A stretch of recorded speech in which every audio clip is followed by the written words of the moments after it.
أعوذ بالله من الشيطان الرجيم بسم الله الرحمن الرحيم اللهم صل على فاطمة وأبيها وبعلها وبنيها والسر المستودع فيها بعدد ما أحاط به علمك۔ سب سے پہلے مشکور ہوں نور چینل کا، جس کی وساطت سے ہمیں ایک ایسا پلیٹ فارم ملا جہاں پر ہم قرآن پاک کی آیات کی روشنی میں، رسول خدا صلی اللہ علیہ وآلہ وسلم کی احادیث کی روشنی میں اور ائمہ طاہرین علیہم السلام کی روایات کی روشنی میں اپنی زندگی میں اجالا پیدا کرنے کی کوشش کریں اور اپنی زندگی میں نکھار کو پیدا کریں۔ آج جس موضوع پر مجھے بات کرنی ہے وہ ہے انسان کی زندگی کے امتحان۔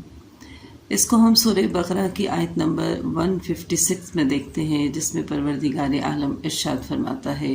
بسم اللہ الرحمن الرحیم، الذین اصابتہم مصیبۃ قالوا انا للہ وانا الیہ راجعون۔ جب لوگوں پر مصیبت آتی ہے، پریشانی آتی ہے، تو وہ یہ کہتے ہیں کہ ہم بے شک اللہ کے لیے ہیں اور اللہ کی طرف پلٹ کر جانے والے ہیں۔ یہ عام طور پر ہم آیت اپنی زندگی میں تب پڑھتے ہیں جب ہم کسی کے انتقال کی خبر سنتے ہیں تو بے ساختہ منہ سے یہ نکلتا ہے انا للہ و انا الیہ راجعون۔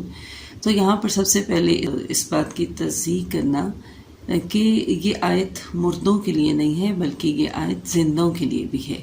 یہ میرے اور آپ کے لیے بھی ہے، جس کو ہم اپنی زندگی میں ایک شیوا بنائیں کہ ہم ہر روز، ہر دن، ہر شب، ہر کام کے شروع میں جس طرح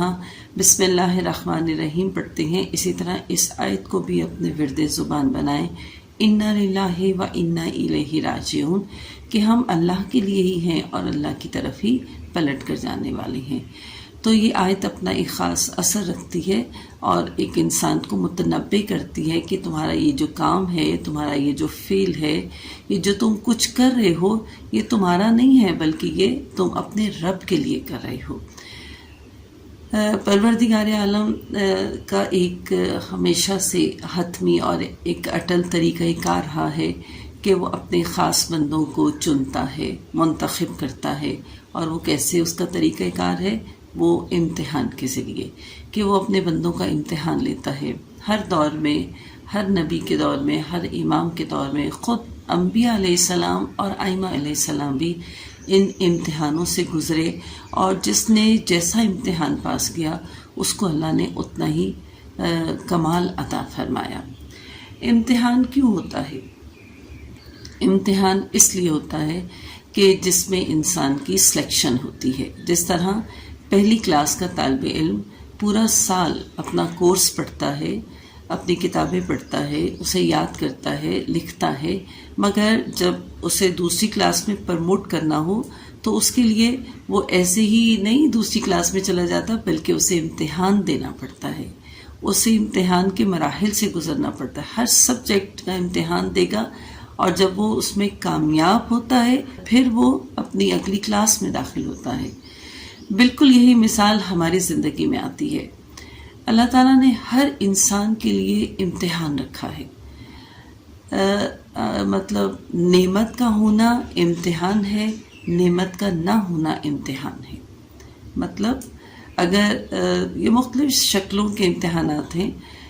جیسے رزق کا امتحان ہے، رزق ہے تو امتحان، رزق نہیں ہے تو امتحان، اولاد ہے تو امتحان، اولاد نہیں ہے تو امتحان، گھر کا ماحول اچھا ہے تو امتحان، گھر کا ماحول اچھا نہیں ہے تو امتحان، معاشرے میں سب لوگوں کے ساتھ اچھا رہنا یہ امتحان، اچھا نہ رہنا یہ امتحان، اور یہ امتحان کبھی ختم نہیں ہوتا۔ ایک امتحان کے بعد دوسرا امتحان، دوسرے امتحان کے بعد تیسرا امتحان۔ بالکل اسی طرح کہ دنیا ایک کھیتی ہے، جو اس میں ہم بوئیں گے آخرت میں اسے ہی کاٹیں گے۔ ان دنیا میں ہم جو امتحان دیتے جائیں گے اس کا رزلٹ پروردگار عالم ہمیں آخرت میں عطا فرمائے گا۔ یہ امتحان ہماری زندگی میں مختلف شکلوں میں ہے، بھوک کی شکل میں ہے، رزق کی شکل میں ہے، اولاد کی شکل میں ہے،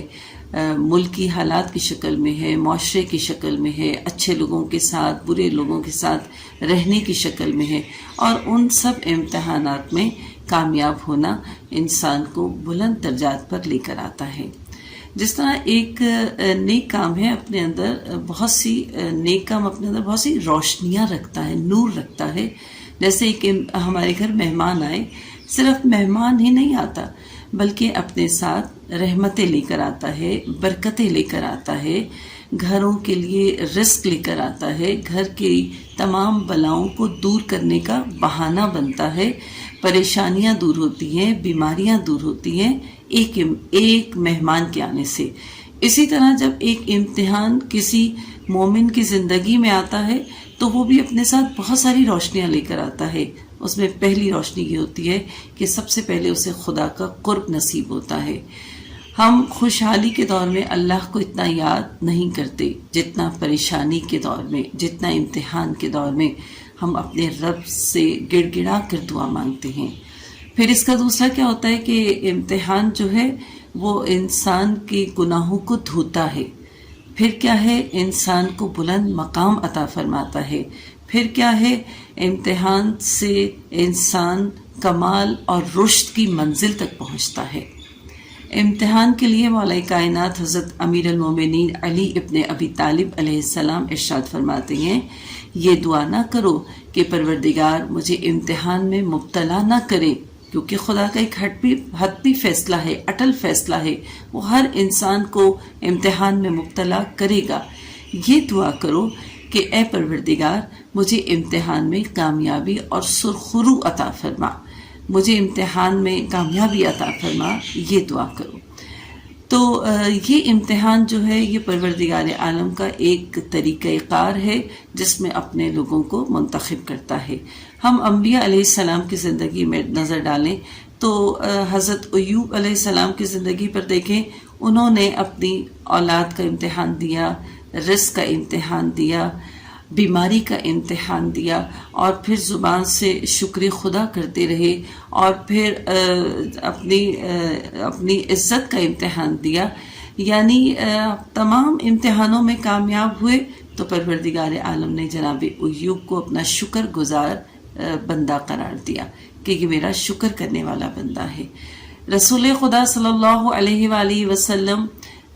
جس گلی سے گزرا کرتے تھے بڑھیا کوڑا ڈالتی تھی اور روزانہ وہیں سے گزرتے تھے، یہ آپ کا امتحان تھا، اور امتحان میں کامیابی کی شکل کیسے نکلی کہ وہی عورت جو تھی، وہی بڑھیا جو تھی، وہ آپ پر ایمان لے آئی، اللہ کا کلمہ پڑھنے لگی اور دائرہ اسلام میں داخل ہو گئی۔ امتحان جو ہے ہر انسان کی زندگی کا ایک رخ ہے اور اس میں کامیاب ہونا ہے۔ اور جس طرح ہر قوم کا ایک نعرہ ہوتا ہے، ایک فوجی ہے وہ اپنے لباس سے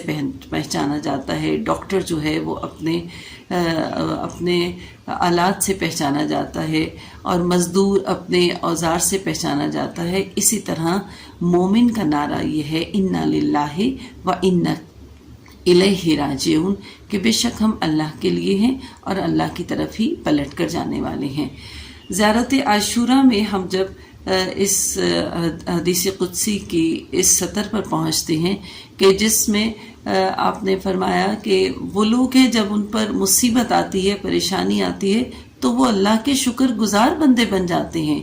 یعنی امتحان جو ہے وہ اللہ کا ایک ائمہ معصومین علیہ السلام کے قول کے مطابق امتحان، پریشانی، مشکل جو ہے وہ مومن کے لیے ایک نعمت ہے، اور جب وہ نعمت کو وصول کرتے ہیں تو ان کے سر خدا کے آگے جھک جاتے ہیں کہ اے اللہ تیرا شکر ہے، تو نے مجھے اس قابل قرار دیا کہ میں اس امتحان میں پہنچ سکوں۔ امام حسین علیہ السلام روز عاشور کتنے بڑے بڑے امتحانات سے گزرے، مگر ہر امتحان سے گزرنے کے بعد کسی کی بھی لاش لاتے تھے، چاہے حضرت علی اصغر کی لاتے تھے، جناب قاسم کے ٹکڑوں کو گٹھڑی میں باندھ کر لاتے تھے، حضرت عباس کے بازو لاتے تھے، مگر یہ کیا کہتے تھے کہ ان کا چہرہ اور زیادہ خوبصورت اور زیادہ اور زیادہ پیارا ہو جاتا تھا، اور کیا کہتے تھے، بس پروردگار عالم تو راضی رہے، تیری رضا چاہیے، تیری خوشنودی چاہیے مجھے۔ یہی ان کا امتحان تھا جس میں پروردگار عالم نے انہیں کامیابی عطا فرمائی۔ اور ہم سب